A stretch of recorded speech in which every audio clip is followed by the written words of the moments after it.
भोजपुर के भरत तिवारी एनकाउंटर पर जिस तरीके से मंत्री अशोक चौधरी ने मोर्चा खोला है, उससे इतना साफ लग रहा है कि अब वो जेडीयू के फायर ब्रांड नेता के तौर पर उभरना चाहते हैं। जी हां, मंत्री अशोक चौधरी जेडीयू के नए फायर ब्रांड नेता के रूप में उभरे हैं। भरत तिवारी कथित एनकाउंटर मामले में वे भोजपुर पुलिस के खिलाफ धुआंधार बैटिंग कर रहे हैं।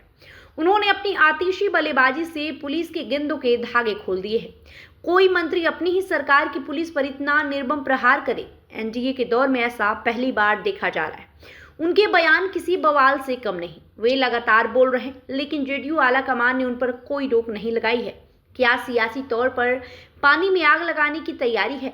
भरत तिवारी कथित एनकाउंटर मामले में बिहार सरकार के खाद्य और उपभोक्ता संरक्षण मंत्री अशोक चौधरी बेधड़क बोल रहे हैं। उन्होंने कहा, ये मामला पूरे पुलिस विभाग का नहीं बल्कि एक दो पुलिस अधिकारियों की गलती है।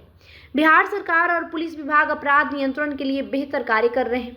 मुख्यमंत्री सम्राट चौधरी के नेतृत्व में अपराधियों के खिलाफ लगातार अभियान चलाया जा रहा है। इसके बावजूद भरत तिवारी मामले में कई गंभीर सवाल खड़े हुए हैं। भरत तिवारी को मानसिक रूप से विक्षिप्त बताया जा रहा है, लेकिन उसके सामाजिक कार्यों और गतिविधियों को देखने पर लगता है कि वो एक सामान्य व्यक्ति की तरह सक्रिय था। यदि वो मानसिक रूप से अस्वस्थ था तो पुलिस उसे गिरफ्तार करती, मेडिकल जांच कराती, कानून की प्रक्रिया के तहत जेल भेजा जाता। ऐसे में सीधे गोली चलाना उचित नहीं था। इस मामले में संबंधित दोषी पुलिस अधिकारियों पर हत्या का मुकदमा दर्ज होना चाहिए।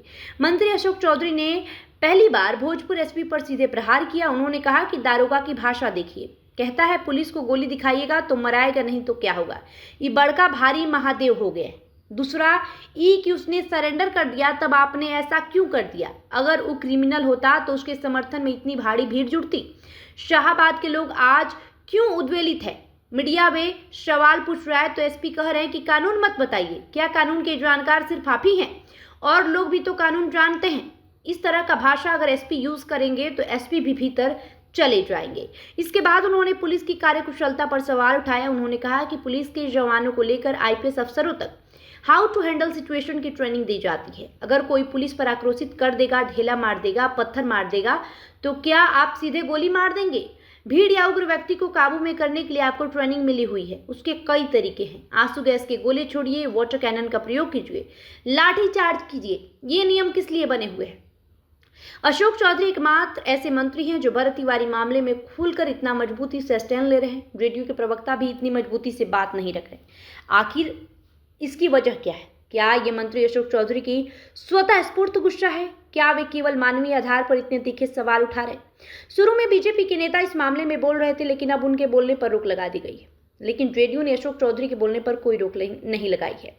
क्या एनकाउंटर पॉलिसी को लेकर भाजपा और जेडीयू के बीच कोई मतभेद है? नीतीश कुमार जब मुख्यमंत्री थे तो उन्होंने अपराध नियंत्रण में एनकाउंटर पॉलिसी को अपनाने से इनकार कर दिया था। इसकी जगह उन्होंने साइंटिफिक इन्वेस्टिगेशन और स्पीडी ट्रायल पॉलिसी पर अमल किया था। अब भरत तिवारी कथित एनकाउंटर मामले में अशोक चौधरी के सुलगते सवालों से पुलिस प्रशासन और गृह विभाग कटघरे में खड़ा हो चुका है।